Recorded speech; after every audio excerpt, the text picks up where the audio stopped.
नमस्कार दोस्तों, धार्मिक ज्ञान में आप सभी का स्वागत है। दोस्तों, आज दुनिया का हर इंसान अपने जीवन को हर दृष्टिकोण से बेहद खुशहाल और चिंता मुक्त बनाना चाहता है। इस दौड़ भाग में हर व्यक्ति जीवन के हर पहलू जैसे शारीरिक, मानसिक, आर्थिक, पारिवारिक, सामाजिक, आध्यात्मिक में सुख चाहता है। हर इंसान यह अच्छी तरह जानता है कि यह जीवन सुख और आनंद भोगने के लिए ही मिला है। लेकिन सबसे बड़ी और दिलचस्प बात यह है कि ये सारे सुख कौन चाहता है। अगर मैं चाहता हूं, मेरा मतलब है कि कौन चाहता है, मैं कौन हूं, मेरा अस्तित्व क्या है। अगर मुझे सुख चाहिए तो मुझे अपने असली रूप में आना पड़ेगा। मुझे लगातार इसी रूप में रहना पड़ेगा, तब मुझे वो सब मिलेगा जो मैं चाहता हूं। मेरे सारे संकल्प पूरे होंगे। असलियत में सारे सुख मेरे पास है।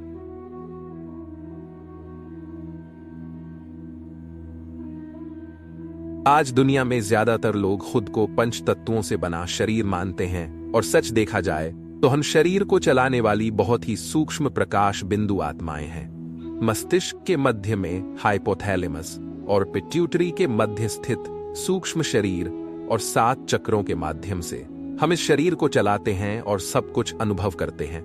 संसार में 2 प्रकार की चेतना होती है।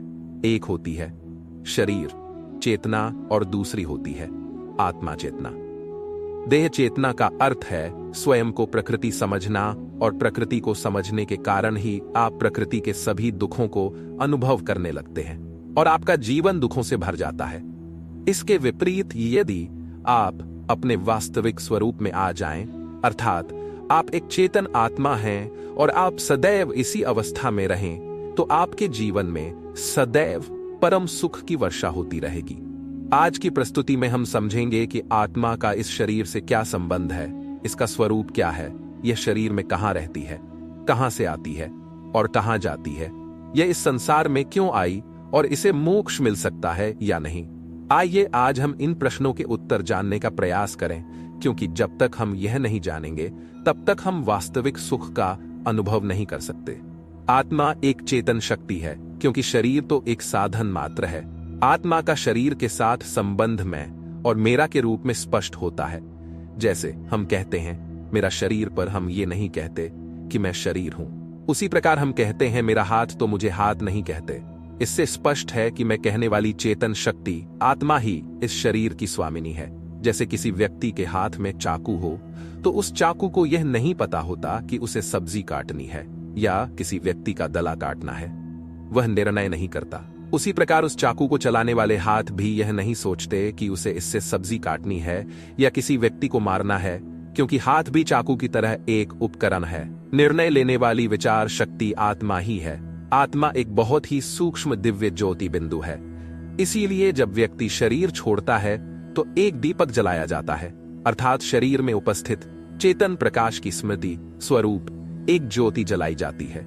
आत्मा शरीर में कहाँ निवास करती है? शरीर में आत्मा के निवास को लेकर संसार में अनेक प्रकार की मान्यताएं हैं। जैसे अनेक लोग मानते हैं कि आत्मा हृदय में निवास करती है, परंतु जब दिल है ऑपरेशन के माध्यम से प्रत्यारोपित किया जाता है तो प्रश्न उठता है कि उस समय आत्मा कहाँ रहती है। कई लोग कहते हैं कि आत्मा पूरे शरीर में घूमती है। अब वही व्यक्ति एक ही समय में सुन रहा है, देख रहा है, बोल रहा है और हाथ चला रहा है। यदि वाहन चल रहा है तो उस समय आत्मा कहाँ रहती है? इससे स्पष्ट है कि आत्मा का एक निश्चित स्थान होना चाहिए। तो जैसे कार में ड्राइवर का एक निश्चित स्थान होता है जहां वह बैठकर पूरे वाहन को नियंत्रित करता है, वैसे ही मस्तिष्क वह स्थान है जो पूरे शरीर को नियंत्रित करता है। तो आत्मा मस्तिष्क और तंत्रिका तंत्र के माध्यम से शरीर के सभी कर्म, अंगों और इंद्रियों को भी नियंत्रित करती है।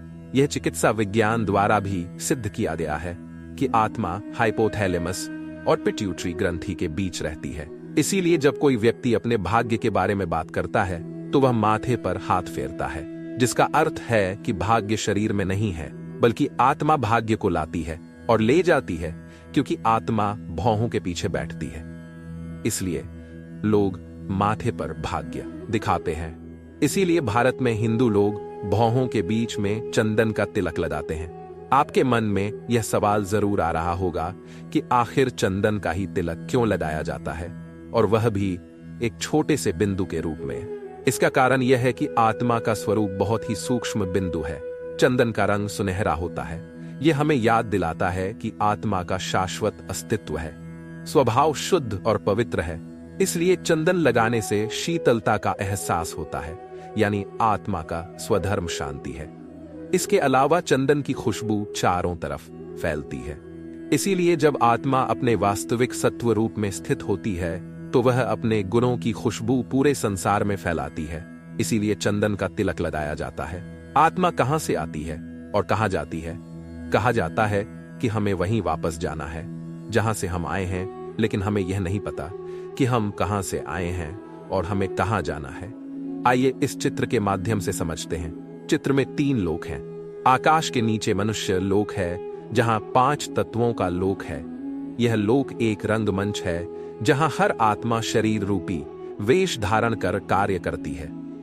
आकाश के ऊपर सूक्ष्म देवलोक है, जहां सूक्ष्म देवता ब्रह्मा, विष्णु और शंकर निवास करते हैं। इसके ऊपर एक और लोक है जहां चारों ओर दिव्य प्रकाश फैला हुआ है और जहां सभी आत्माएं निवास करती हैं, जिसे श्रीमद् भागवत गीता में परम धाम कहा गया है। इसके बारे में कहा जाता है कि ये 5 तत्वों की दुनिया और सूक्ष्म देव लोक से परे हैं। इसे मोक्ष धाम या मुक्ति धाम भी कहा जाता है, जहां सभी आत्माएं मुक्त अवस्था में निवास करती हैं। हम इसे अपना प्यारा घर भी कह सकते हैं, क्योंकि घर वह स्थान होता है जिससे व्यक्ति का विशेष लगाव होता है। इसीलिए जब आप दुनिया भर में घूमने के बाद घर वापस आते हैं तो आपको सुकून या राहत महसूस होती है या मन को शांति का अनुभव होता है। इसी तरह आज की दुनिया में जब मनुष्य कई जन्म लेने के बाद अपनी भूमिका निभाते हुए उदास या थक जाता है तो उसे भी अपना घर याद आता है। इसीलिए जब मनुष्य जीवन में बहुत परेशान हो जाता है तो वह कहता है कि अब मोक्ष मिल जाए तो अच्छा रहेगा, क्योंकि मोक्ष ही एकमात्र ऐसा मार्ग है जिससे तुम अपने असली घर पहुंच सकते हो, जहां तुम्हें परम शांति का अनुभव होता है। मोक्ष की कामना करने वाले 3 प्रकार के लोग होते हैं। पहले प्रकार के वे होते हैं जो जाना नहीं चाहते और कहते हैं कि यह संसार बहुत अच्छा है, क्यों जाएं। दूसरे प्रकार के वे होते हैं जो थोड़े समय के लिए इस संसार को छोड़ना चाहते हैं, यानी उन्हें लगता है कि वे इस संसार को छोड़कर चले जाएंगे। थोड़े समय के लिए जाना चाहिए और फिर वापस आ जाना चाहिए। और तीसरे वे हैं जो हमेशा के लिए मोक्ष प्राप्त करना चाहते हैं, क्योंकि ऐसे लोग फिर से इस दुनिया में वापस नहीं आना चाहते हैं। लेकिन आत्मा में इतनी क्षमता और योग्यता है कि मोक्ष के बाद वह परम धाम में बैठने के लिए नहीं रहती है। इसीलिए भगवान ने आत्मा को मोक्ष दिया है। भगवान ने इस दुनिया को इसलिए बनाया है ताकि आत्माएं अपनी योग्यताओं और क्षमताओं का उपयोग कर सके और उसके फलों का अनुभव कर सके।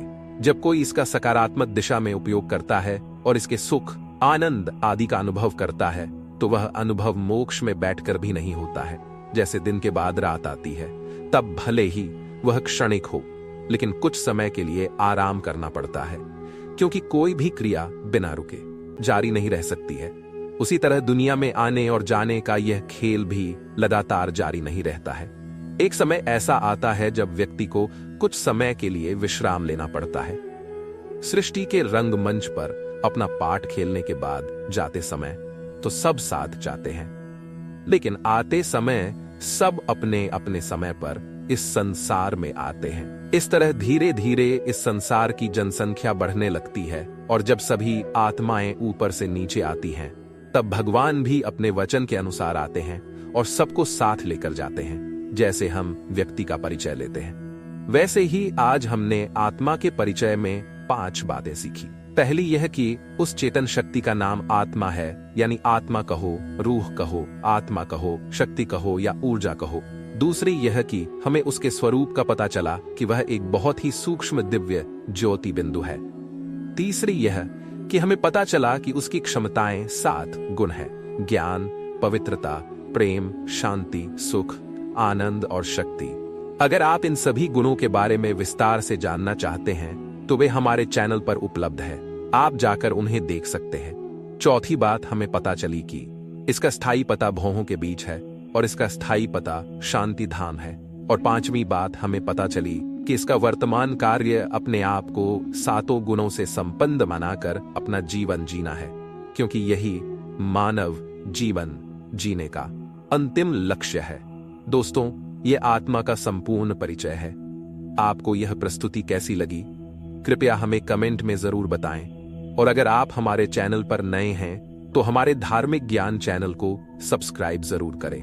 धन्यवाद।